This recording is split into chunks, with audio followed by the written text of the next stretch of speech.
there is no social benefit to adding more units. When you add more units, all it does is, unlike with any other good in the universe, if you have more houses, that's more places for people to live. If you have more food, that's more, food for people to eat. If you have more TVs, people will have an actual use for it. When you have more money, it doesn't actually, lower the costs of, being able to live a materially better life. In fact, it kind of makes it the opposite. It redistributes wealth from the people who do have units to the people who are issuing new units.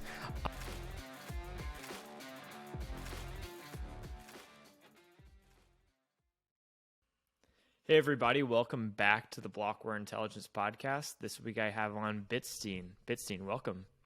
Thank you for having me. Absolutely. Let's just go ahead and dive right into it. I think for a lot of beginners that are, new to Bitcoin this past bull cycle or this bear cycle, they may not understand, the fundamentals of Bitcoin. I kind of want to ask you, what is a Bitcoin full node and why is it important? Yeah, so it's a very big question, but also one of the most important questions to tackle in Bitcoin. So a Bitcoin node is simply a computer that talks to the Bitcoin network. A Bitcoin full node is a computer that processes the entire blockchain. So a full node downloads every single block, every single transaction, and goes through them and verifies all of the math, all the cryptography, with the signatures, and make sure that everything is actually following the rules that they're supposed to. A pruned node is one that, for storage reasons, might discard some of the information after it's, been verified and is no longer needed. And an archival full node is one that will keep all of that information forever, so you can go back and check it as many times as you'd like.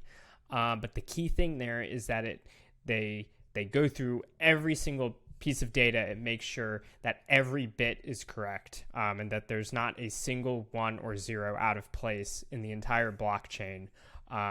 Which is now, I forget the exact numbers, but we'll call it like 500 gigabytes, which is, a lot of information to get exactly right and in sync with the entire network. A full node is also sort of the instantiation of an individual will with regards to Bitcoin. So, a Bitcoin full node is something that is run by an individual somewhere. Other people might use the node. Not everyone runs their own nodes. Some people use, fully custodial solutions. Others want to have the Bitcoin mountain man kind of thing going on and go absolutely hardcore with financial sovereignty, which I very much support and think that more people should take on.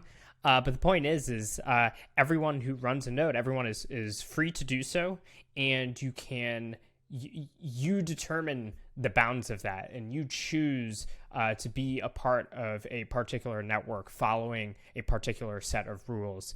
And the beauty of Bitcoin is that it's a set of rules that everyone agrees to, everyone has the incentive to continue agreeing to. And meanwhile, as long as you're running that full node, that the network is in consensus according to the rules that you actually set about to follow, such as, for instance, the 21 million supply cap. Yeah, I think that was very well said.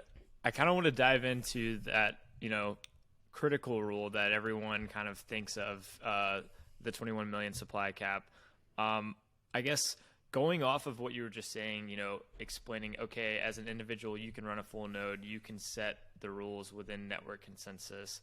Why is it so difficult then to change the 21 million supply cap?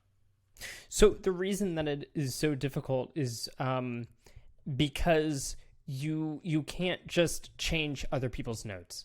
Everyone runs their own node, those who run a node. And if you're listening to this, you should learn how.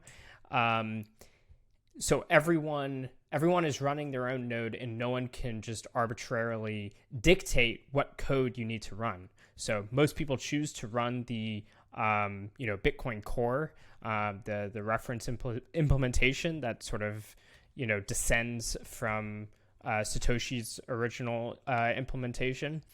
But there's also, there are other implementations. That's a whole nother can of worms. But the point is you can run whatever code you want. No one can dictate that. So what that means is someone can propose a different set of rules, and they can even run a different set of rules on their computer. They can run a Bitcoin node that says, well, actually, we will allow a different amount of Bitcoin rewards on blocks going forward, but they can't get everyone else to do that just arbitrarily. They have to convince others to do that. And that means that they have to win over an entire economy for that to occur. And that's simply, that's not feasible simply because the incentive to want your monetary assets diluted is just not there. Obviously, people who are engaged in mining and are friends with miners would very much enjoy the ability to do that, because they would be able to perhaps earn more of the whole Bitcoin economy than they otherwise would when there's a cap.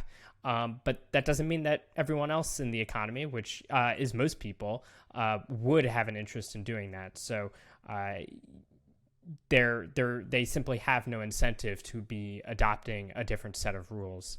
Other reasons are if you start going down that path, and this is part of why like the incentives line up, is not only do I just don't want my money diluted, but if you go down that path of doing that, which would necessarily require a hard fork.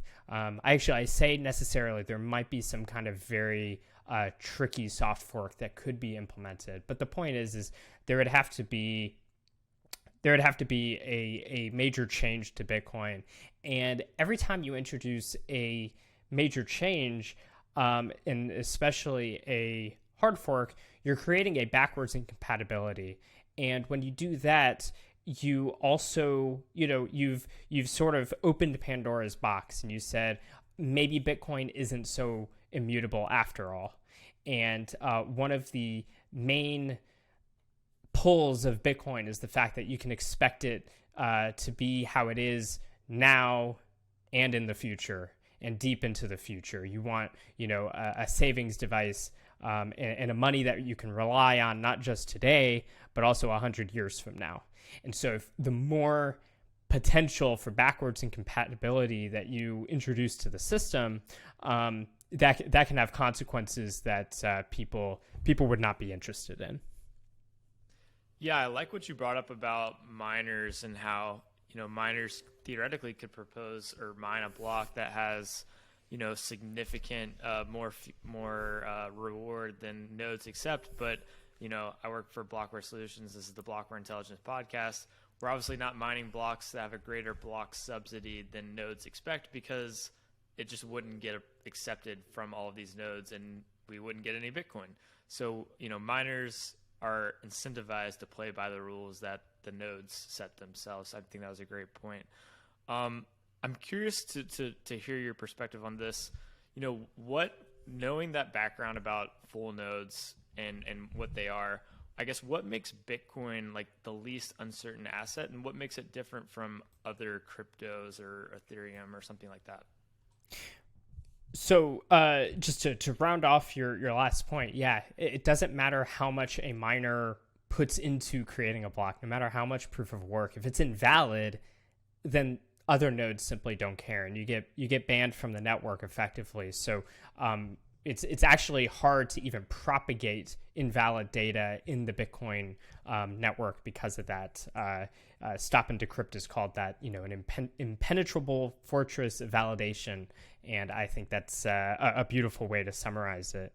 As far as what differentiates Bitcoin from all other assets, it makes it this uniquely certain asset, so the least uncertain, is because of the fact that everything about it is it's very set in stone. Not completely. We've seen a lot of different upgrades to the core consensus over the years, and we may see more. But some of the most fundamental core features of that have, as I said, remained backwards compatible. We have a monetary policy that is simply stuck. There's not going to be a change to that, and the system has, despite all of the crazy things that have happened in the past decade and more, has remained extremely resilient. Against everything from sort of social attacks via just all of the hate from academia and the media, to sort of nation state attacks of banning mining, where we've seen large mining facilities just pack up and send their miners elsewhere in the world to kind of continue mining. Despite all that, Bitcoin just it has blocks that keep on coming. We've added new signature types, so you can use Schnorr today, but ECDSA still works in anyone who has a key from many years ago. It functions correctly. So the important thing to understand with uncertainty and kind of money in general is that the whole purpose of money is that it is a most liquid good that can kind of overcome uncertainty. And uncertainty comes in many different forms. Carl Menger wrote about the idea that there is sort of space, problems of space that money has to deal with, and also problems of time. And I think you could also, make a case for kind of making scale another kind of explicit dimension. And among those, there's many different things. And a lot of these are described by, the common properties that have been listed out as good for money since antiquity. You have things like divisibility, you have transportability, et cetera, et cetera. All of those things are sort of describing a different kind of uncertainty that money has to overcome, so it can be this useful thing that people can deal with that. So, for instance, if you want to go trade with apples, you have a time period in which that is possible until the apples rot. And so we would say that money is not durable enough. Apples are not durable enough to be a good money. And that is an uncertainty. It's like, I don't know when I'm going to need to trade, so I don't want to hold on to a good that is not going to be good in, a few weeks or so, because I might need this in a few months or a few years. And so you want something that's more durable than, say, apples. Then you can have things. So that's like a time consideration. You have space considerations of like, okay, well, if I have, gold, which is traditionally seen as the best sound money until Bitcoin came along.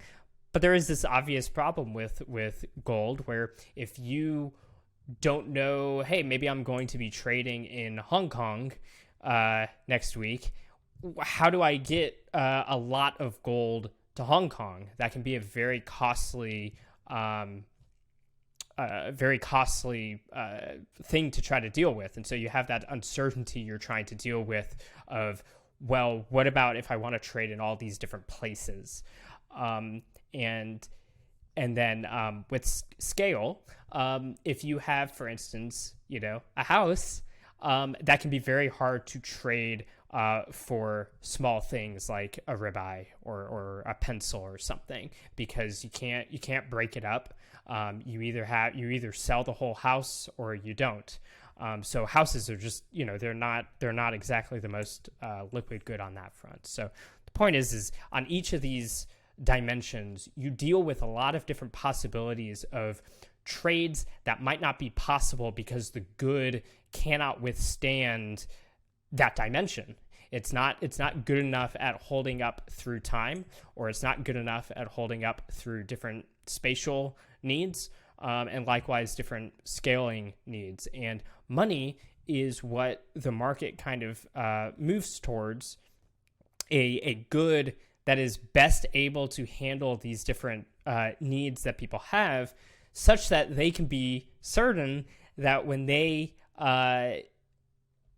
despite at the moment not knowing what they, need, in which case they could just, go buy the thing now and have it. But if they don't know what the future is going to hold, they want to have a good that they can get rid of the easiest for what they might actually need in the future. And so money is effectively a hedge against future uncertainty.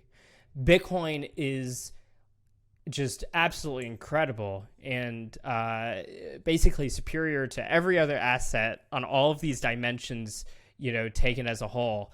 And that's why it's the best money that we have ever had in history. And you can go through an endless, litany of, the ways in which Bitcoin is better. But basically the contention is that when it comes to space, you can send Bitcoin anywhere basically instantly. And which also time, you can send it basically anywhere instantly. And at scale, you can send everything from sub-Satoshis on the Lightning Network to also, billions of dollars in a single transaction.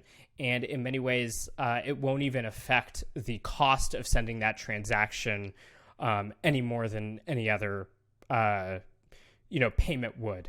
Of course, depending on how many inputs you have and all of that more kind of nerdy operational stuff. But the point is generally speaking, it's able to absorb all that and handle all of those kinds of things extremely efficiency and at the lowest cost of anything we've seen. Yeah, I think that was very well said. I think a lot of, no coiners or people that don't fully understand Bitcoin yet, they tend to look at the other, way that people have thought of as money as like a medium of exchange, a unit of account, and a store of value, and then they see no one's using Bitcoin as a medium of exchange, it's terrible money, or Bitcoin's too volatile, it's a terrible unit of account. But then I feel like you take a much better approach where you're looking at more of what are the fundamental properties of Bitcoin that make it possible to be used for those use cases. Does that make sense to you, or how do you think about how people have thought of unit of account, medium of exchange, and kind of use that as a way to say Bitcoin isn't good money? Yeah, I think that's it's very interesting and kind of, I want to say it's academic, and yet it trips people up so much that it's very much worth trying to take new approaches to. But the funny thing is my maybe new approach is just taking the oldest approach, which is in the tradition of people like Karl Menger and Ludwig von Mises. And that is to say that money really is just nothing but a medium of exchange. That is what it is. When we talk about these functions of money, ultimately they're all being derived from its function as a medium of exchange. But people get tripped up on, say, what that might mean. So medium of exchange is not the same as method of payment. Medium of exchange is the actual good that's being used in indirect exchange. Method of payment can just be any kind of thing that's, referencing the exchange of title to that good. And so, we trade dollars all the time, but a lot of times we're just, swiping a card. So it's are we using the dollar as a medium of exchange there? Because I'm not actually handing them dollars. I'm swiping my card, and that, changes a bunch of databases somewhere with all these credit accounts and whatnot. And it's no, we are using the dollar as a medium of exchange, but our method of payment happens to be this other thing. So that's one key thing. And then as far as, unit of account or store of value, those are ways of that people are kind of thinking about their usage of a medium of exchange. As you adopt a medium of exchange, you will start to think about your profit and losses on the market in terms of that medium of exchange. And that's what a unit of account is. A unit of account is simply, when you add things up, you take a bunch of goods to market and you see how you did. Do you mark it up as I gained or lost Bitcoins, or I gained and lost dollars? And that can be, I think, a lot more subjective than people think.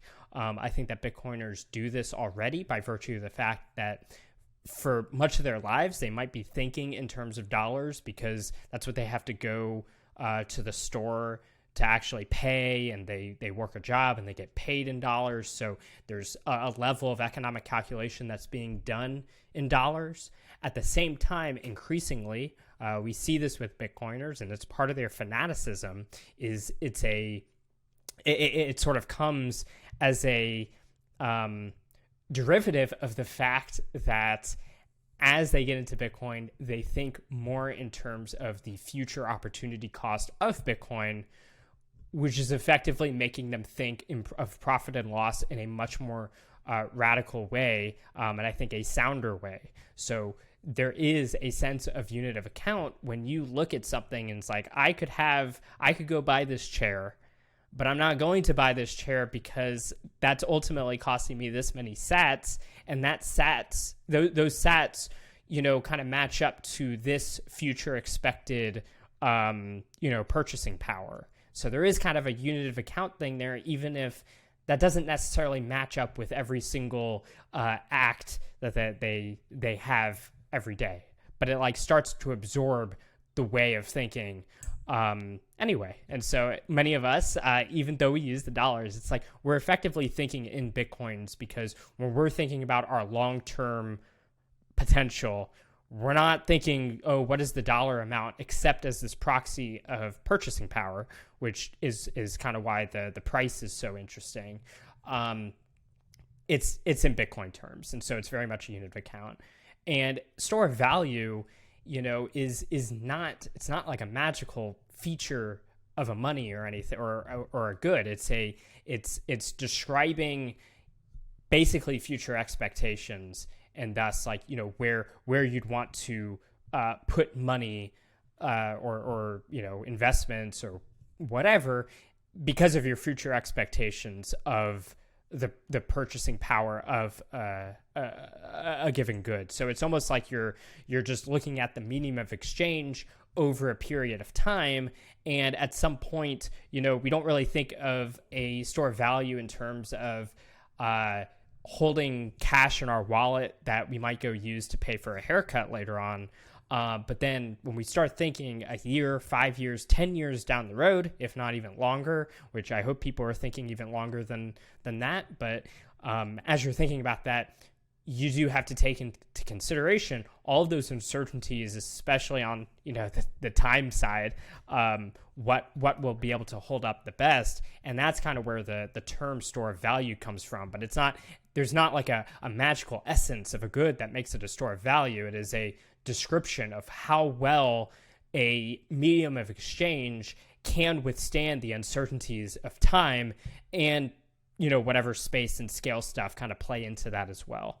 Foundation is one of my favorite Bitcoin companies.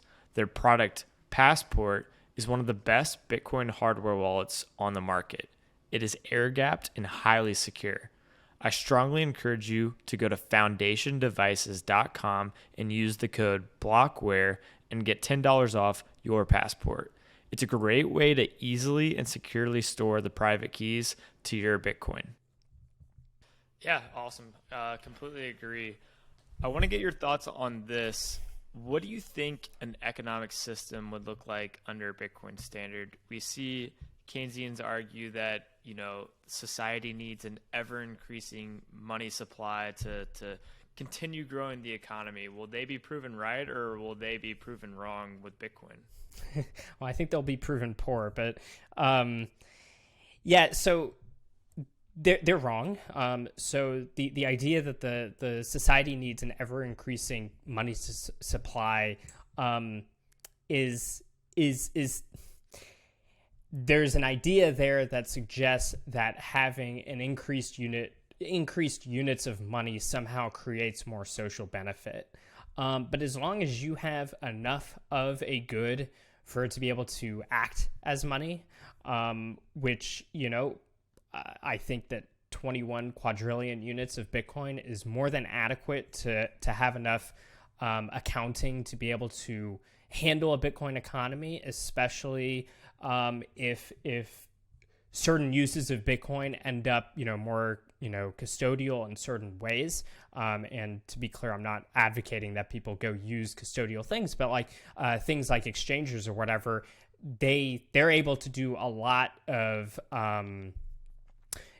accounting on their trading orders without having to increase the amount of Bitcoin in the system, because they have, just databases that are able to track who has what. And so for as long as people are using it, they're able to, keep track of this, hopefully well.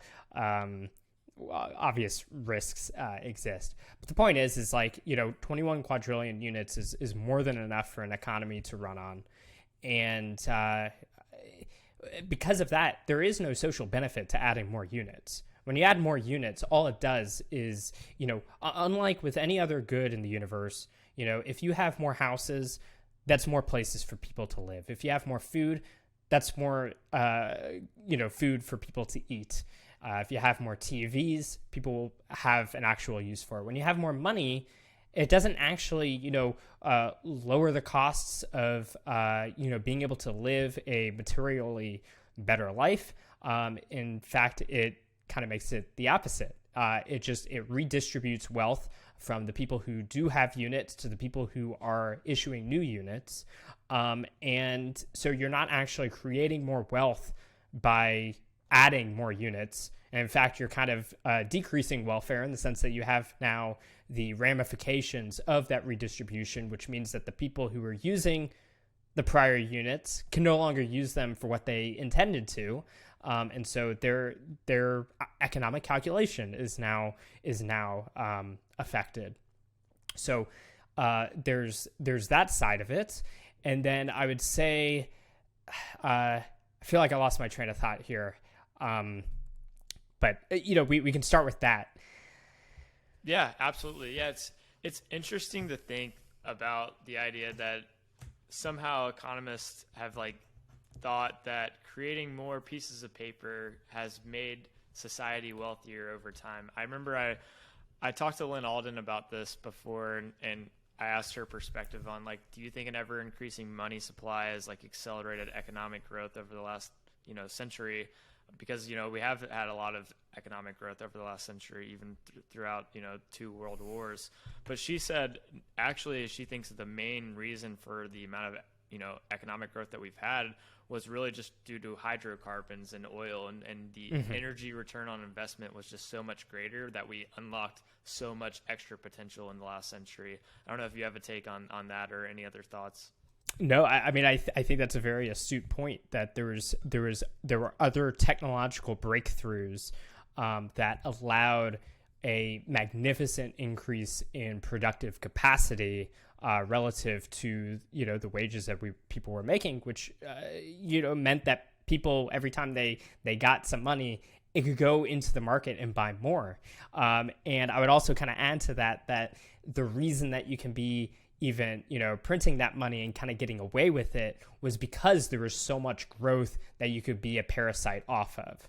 And so there's kind of a backwards causality. And this actually brings me to what I was thinking about prior, which I think is a fundamental sort of Keynesian error, which is to believe that economic growth comes from these sort of, stimulation, because effectively the idea is that we print more units of money, and now that money, we can direct it at whatever they want, which happens to mostly be the military-industrial complex, it seems like.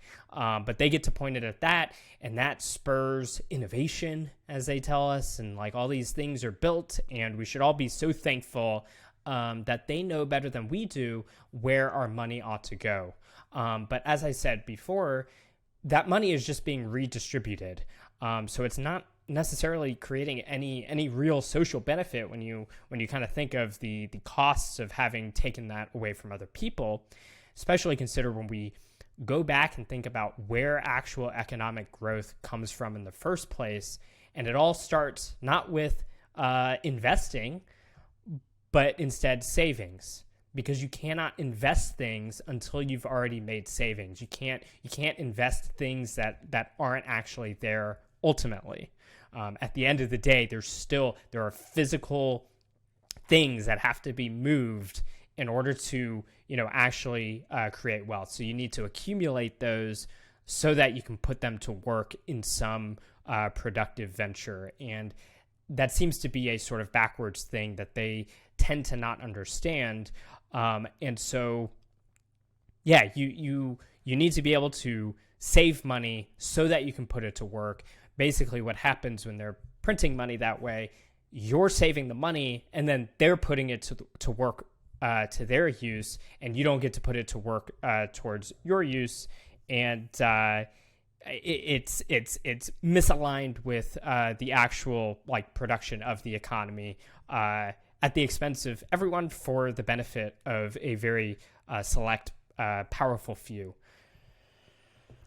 Yeah, and it's funny to think that people would think that, increasing the money supply leads to massive economic growth when, for hundreds and thousands of years, it's not like humans have had perfectly deflationary or fixed supply money systems.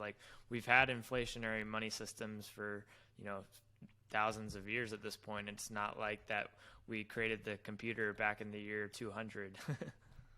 Right, so. Right. And that's because in order to actually produce these technological things, you would have had to have prior savings that went into prior innovations that found these ways of doing things. And, I talk a little bit about that at the beginning of my article toward a new node world order. And I think it's an incredibly important thing to kind of grasp, how an economy actually gets richer. And it's not because you created more paper pieces. There's a great Hans Hermann Hoppe video that I think I helped get to spread around, but he just points out you have to just keep repeating this question to them: is how does printing more pieces of paper make us actually more materially wealthy? And the answer is it doesn't. It's through actual production that we're able to become wealthier. Yeah, it's a great point and a great video. I encourage everyone to go check that out. What is your take on Balaji's hyperinflation call that's very rapid, and how he's kind of encouraging everyone to exit the system and buy Bitcoin? What do you think about that? So I am not a finance person, and I probably shouldn't comment on the complexities of the current situations. But I do think that people like Saifedean have made persuasive arguments as to why hyperinflation is not going to be happening in the United States at that rapid of a pace. So people should check that out if they want some better laid out case of why that is not going to happen, or why some people don't think it's going to happen. But that being said, on the other side of that, of people getting onto the system and moving to Bitcoin, I think that people really should. I think that these events are very good at getting people to realize that the banks don't operate like they thought. But this is not a new thing. This did not begin with Silicon Valley Bank or Signature Bank or any of these banks. This is how the system has been for a very long time. It's structurally like that. And so these events do get some people to recognize that that's not acceptable. And since 2009, we have a serious alternative, and people who have moved to this alternative don't have to be afraid as much as the people who kept their money there. So as far as bank runs and everything, everyone should constantly be on a 24/7 bank run, and they should have been since 2009, to try to get as much of their money free from the fiat system and moved into Bitcoin. Absolutely. I think this is a section in your Node World Order piece that you wrote. Is Bitcoin optional? So in the long run, I effectively say no. And the reason that I say that is because Bitcoin is so superior on so many dimensions that people are going to come across uncertainties that no other asset can fix. And Bitcoin will always be there chugging away, following its rules, having its 21 million with you can run your own node and verify the whole thing. And because of that, it is this sort of economic black hole that people are going to find themselves in. And as they find themselves in it, they only want to make it even more so. And they have more incentives to want that to be the dominant system. So at the margins, these things just, push in that direction. And over time, I would expect a situation where, you wake up and people just don't demand anything but Bitcoin, generally speaking. I don't know if you had a follow-up question to that. Yeah, I guess kind of going off of that, I think in the piece you talk about this idea of a Bitcoin world order of how, I guess, if Bitcoin is not optional, everyone's using Bitcoin. What is your vision of a Bitcoin world order, and what does that mean to you? Yeah, I mean it was sort of a just kind of play on all of the speak of world orders, which is one of those things where conspiracy theorists always go on about the new world order, and then the people in power don't exactly help because they also just like explicitly use these terms. So it's this thing, and in a sense there is such a thing as a world order. In the sense it's like what are the current kind of webs of social interaction at various levels that kind of make up the ways in which our society does things. And currently it's all based on a, disastrous fiat system where they continually print away people's savings and engage in all sorts of, monetary imperialism, and this has caused a lot of warfare and egregious amounts of welfare programs that don't even necessarily increase people's welfare, but it does increase the coffers of those who are running those systems. And it's all there is a big money spigot, and everyone is kind of ordered around trying to get their hands on what is coming out of the money spigot. And I think that Bitcoin closes that spigot, and so it incentivizes people to act differently. When you don't have that money available, it's harder to finance wars. I always like to quote Dr. Ron Paul when he says, it's no coincidence that the century of central banking was the century of total war, because when you have this giant spigot, you can afford to take on military operations that you otherwise would not have taken on. So I think that a Bitcoin order is one that would promote more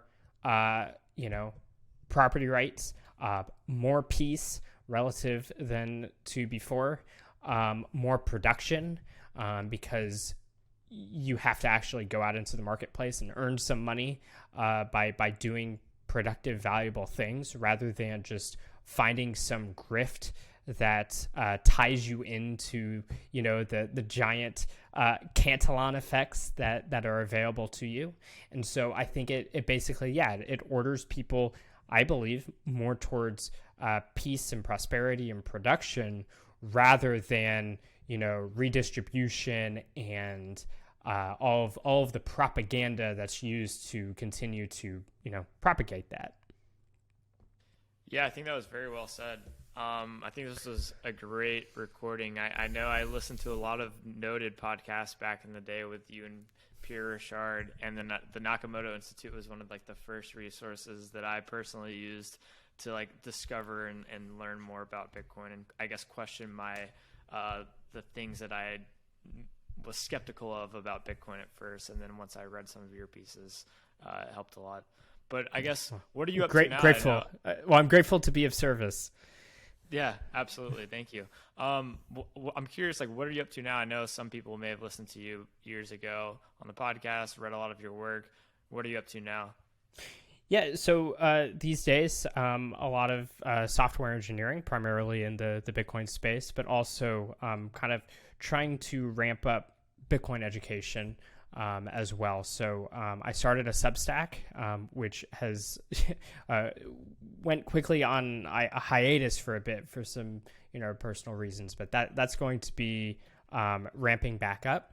And on that Substack, my goal is to help better understand Bitcoin through Austrian economics, and maybe even perhaps the other way around, better understand Austrian economics through Bitcoin, so that people can have just a fundamentally better understanding of Bitcoin in general. And the reason for that is because the only way that you can kind of ultimately fight against bad ideas is through better ideas. When you hear things on the news, you see things going around Twitter, you need a strong mental tool set to be able to actually analyze the claims that are coming in. And I happen to think that the Austrian tradition, the Austrian School of Economics, offers the best toolkit for addressing matters of basically the social sciences, especially in economics. And so because of that, the better that we can understand why is it that people actually use money, what makes a good money based on the fact, what are people using it for in the first place? The more that we can understand, the incentives that are actually at play with regards to people acting, if we're able to think about the economy not as a big thing where there's a bunch of levers you pull and it controls the whole economy, but instead understand the ways in which these social structures can be built bottom up, and through individual action and such. The more that you can understand all of these economic principles, or like we discussed, like how do you actually get richer? How does production actually work? How do capital markets form?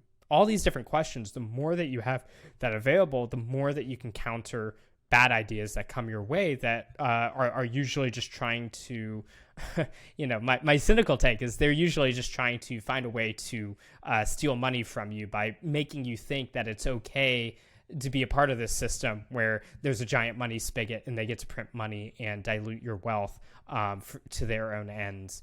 The best way that we can ultimately counter that is by better understanding, so that people can protect themselves, but not only protect themselves, because that's kind of that's a negative viewpoint. That's saying, you don't want to be attacked or whatever. But it's also, how do we go forward, make an even better world? And so so because of that, I think it's very important to dive into these topics. And my goal through writing is trying to explore more of these economic fundamentals, how they tie to Bitcoin, and otherwise, so that we can better understand how we can make the wonderful, prosperous world that we're ultimately seeking by getting into Bitcoin in the first place. Absolutely. It's called the Bitstein Brief, right? Do I have that correct? Yes. Yeah. At bitstein.substack.com. Yeah, I'm subscribed. I think I subscribed like the first day you put it out. It's definitely one of the best newsletters. Everyone needs to check it out. I'm glad that you're back from your hiatus and you're going to be publishing more, because I'd love to read some of your stuff. Yeah, absolutely. So there's a lot of ideas, and of course, if people want to reach out with questions they have and topics that they think need to be addressed, please do so. I'm I'm here to be of service. I want to help teach people. So, knowing also what people are desiring to learn is very important. Amazing. Yeah. Everyone go check that out. Bitstein, thanks so much for coming on. This was an epic conversation. Thank you so much for having me, and hope to do it again. Absolutely.